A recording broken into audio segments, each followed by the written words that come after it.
Fala galera, boa tarde para você que está nos acompanhando aqui pela TV Cidadã, canal 35.2. Vamos falar muito de esporte. Hoje vamos falar de CRB se preparando para o jogo do final de semana, CSA e ASA também em sua preparação para o primeiro jogo do mata-mata do Campeonato Brasileiro da Série D. Mas hoje vamos iniciar falando sobre Copa do Mundo, sobre seleção brasileira que segue treinando para o jogo de amanhã, às 21h30. Jogo importante que o Brasil precisa vencer para garantir ali a sua primeira classificação no grupo. E aí segue os treinamentos. Na imprensa, muito murmurinho de mudanças, mas, tudo que o Ancelotti já fez, por onde passou, ele não é um treinador de fazer mudanças bruscas. Acredito que uma ou até duas mudanças. Primeiro, Danilo na lateral direita deve ser o titular e ali na frente fica a briga por uma vaga do Igor Thiago, que não foi muito bem na estreia. Tem o Endrick, também tem o Matheus Cunha, ele pode tentar também jogar o Luiz Henrique, Ryan. São várias opções que o técnico Ancelotti tem. Neymar foi para o campo, Neymar treinou na parte da tarde. Ele foi fazer musculação, Neymar se preparando aí para a volta jogar na seleção brasileira, a Copa do Mundo.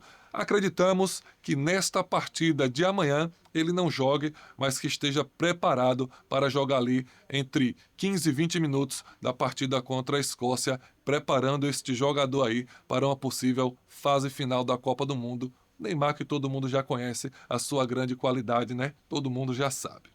Quem deu entrevista ontem coletiva pelo Brasil foi o lateral direito Danilo.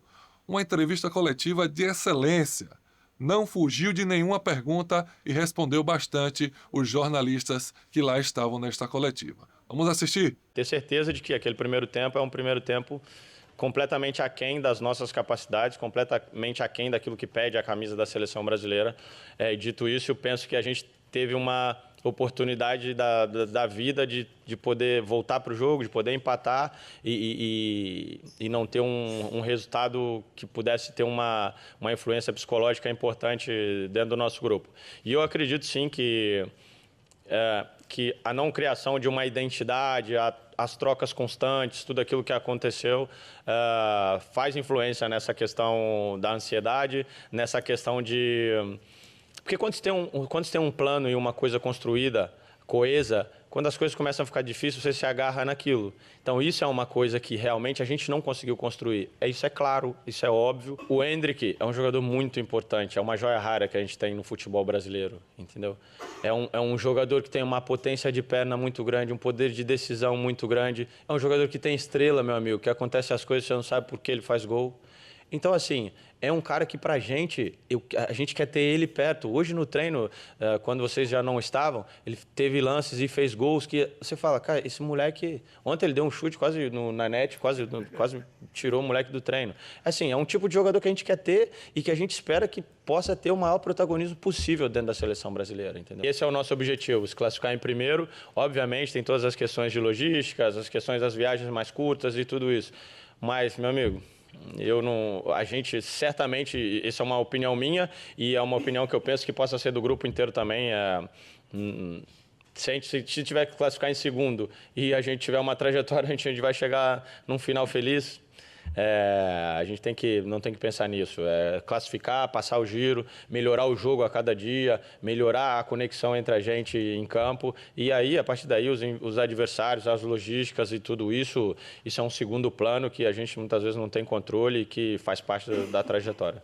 Se você precisar de um lateral que faça o corredor todo, dê profundidade a todo tempo e precise disso a equipe para funcionar bem, eu não serviria.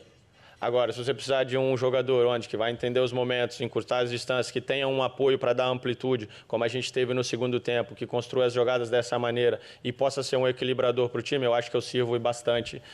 Mas isso não agora pela minha idade ou pelo meu hipotético momento físico que tiraram isso não sei de onde.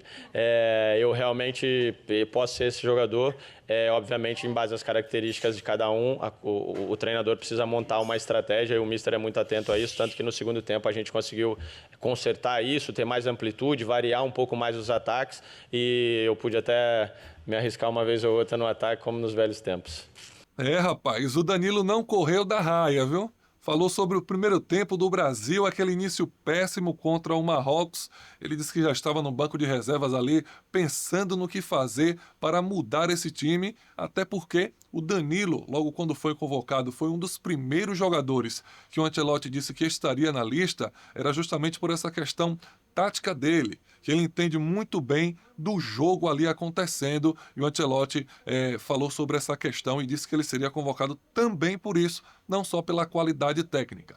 Ele também falou sobre o Endrick, né, uma questão aí, todo brasileiro quer ver o Endrick como titular, o Ancelotti não colocou ele no primeiro jogo, vamos ver aí como é que vai ficar para essa segunda partida da Copa do Mundo, o garoto Endrick, que vem pedindo passagem, vem jogando muita bola. Também falou sobre a questão do objetivo de classificação, se em primeiro, se em segundo lugar. O Danilo disse que não faz muita questão de escolher isso não. Ele disse que o importante é o final feliz. E o final feliz seria levantando a taça da Copa do Mundo. Vamos ver os resultados das partidas de ontem e os jogos que acontecerão hoje pela Copa do Mundo. Essa aqui é a maior Copa de todos os tempos. Ontem tivemos a estreia do Portugal, empatou com o Congo em 1-1, uma partida bem abaixo do Cristiano Ronaldo. Já a Inglaterra venceu a Croácia por 4-2, numa partidaça do Harry Kane. No todo, né? A Inglaterra jogou muito bem, tem uma seleção muito boa, tanto o time titular quanto o time reserva. Gana venceu o Panamá por 1-0 e a Colômbia venceu o Uzbequistão por 3-1. A partida chegou a estar empatada em 1-1, mas a Colômbia mostrou sua força e venceu essa partida. Hoje, às 13 horas, já começa as segundas partidas da Copa do Mundo, a segunda rodada. Teremos Tchequia e África do Sul, às 16 horas, Suíça e Bósnia e Herzegovina, Canadá e Catar, e às 22 horas, acho que hoje o melhor jogo do dia, México e Coreia do Sul. Teremos uma grande partida às 22 horas.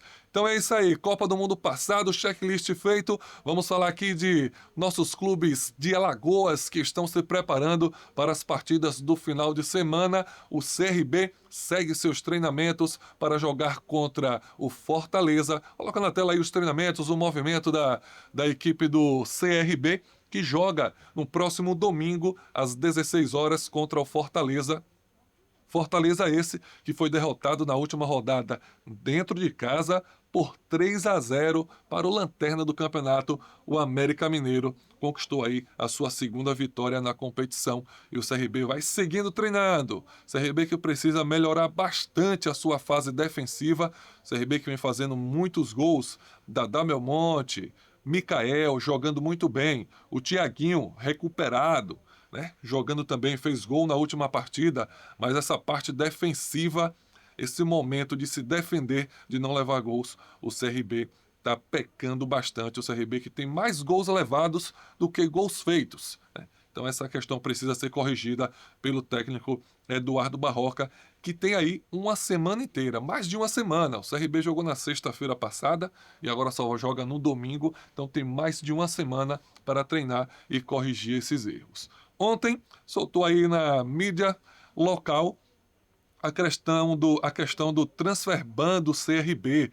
O CRB sofreu um transfer ban, mas não é por falta de pagamento.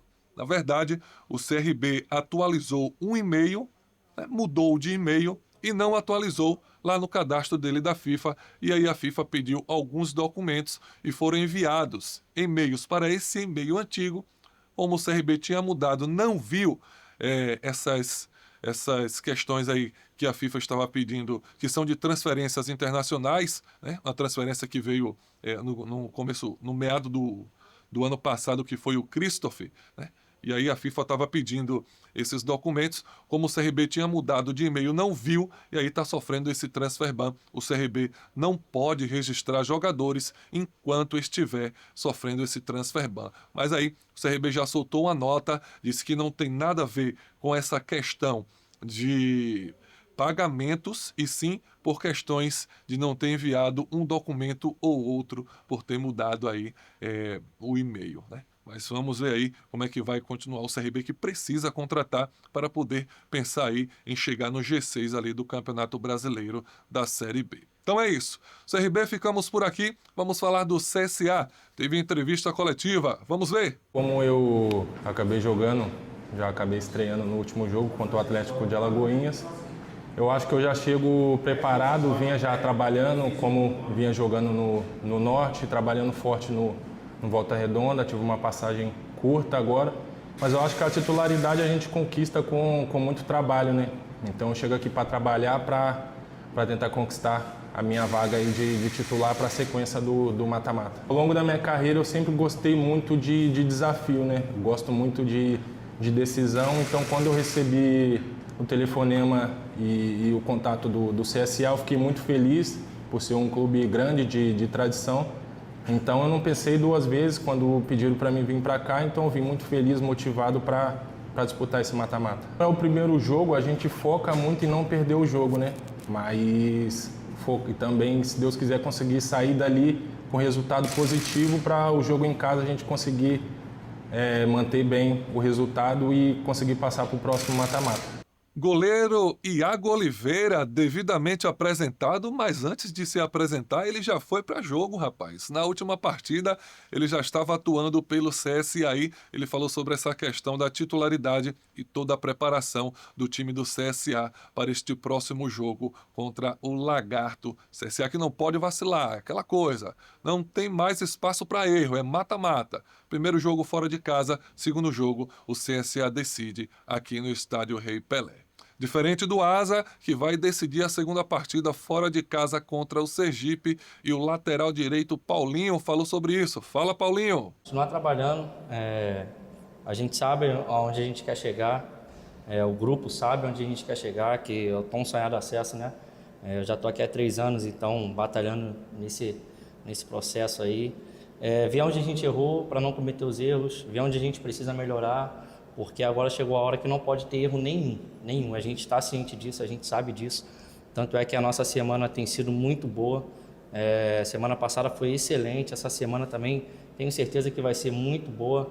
A gente vem batalhando muito nisso, né? Treinando firme, então minimizar os erros, né? E melhorar os acertos lá na frente. A bola que chegar para a gente poder finalizar, a gente tem que fazer o gol, e lá atrás a gente tem que errar o menos possível. Ele está analisando o nosso time, eu não sei se está analisando tão certo assim, porque nos últimos jogos a gente vinha sofrendo sim com a bola parada, mas o professor optou por botar 3 zagueiros quando começamos a jogar, e os erros minimizou. De bola parada, não sei se ele está correto dessa forma não. É só ele olhar direitinho. A gente vem tomando os gols, a gente tomou o gol de bola parada, que foi uma jogada ensaiada que acabou tomando gol. O gol contra o Sport foi de bola parada, a falta na gaveta. E agora tomamos o gol de pênalti, entendeu? Agora bola alçada na área, eu acho que ele foi equivocado nas palavras dele. Então a gente melhorou muito nesse quesito. Concordo com você que no estadual a gente veio tomando gols assim, mas durante esse período para cá, depois que o professor optou por jogar com 3 zagueiros, aumentou a nossa linha defensiva, a gente melhorou bastante. Quem vem vai vir para somar, né? A gente aqui é uma família, cara, a gente abraça todo mundo. Os meninos chegam, eles se sentem em casa, o Johan, o Ferreira, o próprio Ferreira, o Michel já falou, caramba, a gente aqui é uma família, a gente vem porque sabe que é tudo pro melhor pro Asa, né? Aqui sempre é o melhor pro Asa. Então se a gente chegar aqui e querer descartar a rapaziada, não vai para frente de jeito nenhum. Então a gente sempre abraça os meninos que chegam, e eu tenho certeza que com a chegada deles vai reforçar ainda mais o nosso elenco. Nosso elenco é muito bom, muito recheado, e eu tenho certeza que com a chegada deles vai ajudar bastante. Amanhã nós trazemos todos os detalhes, possíveis escalações de CSA e Asa para esta definição total do campeonato brasileiro da Série D, e o CRB também, que joga no domingo às 16 horas. Amanhã, a partir das 13 horas, trazemos todas essas informações. Vamos trazer também as informações da seleção brasileira, que joga amanhã às 21h30. Neymar vai para jogo? Será? Eu acredito que não. Vai segurar mais um pouquinho para que essa lesão dele não volte e ele possa jogar aí mais jogos na Copa do Mundo. Agradecemos a sua audiência. Amanhã, 13 horas, encontro marcado. Um abraço, até mais.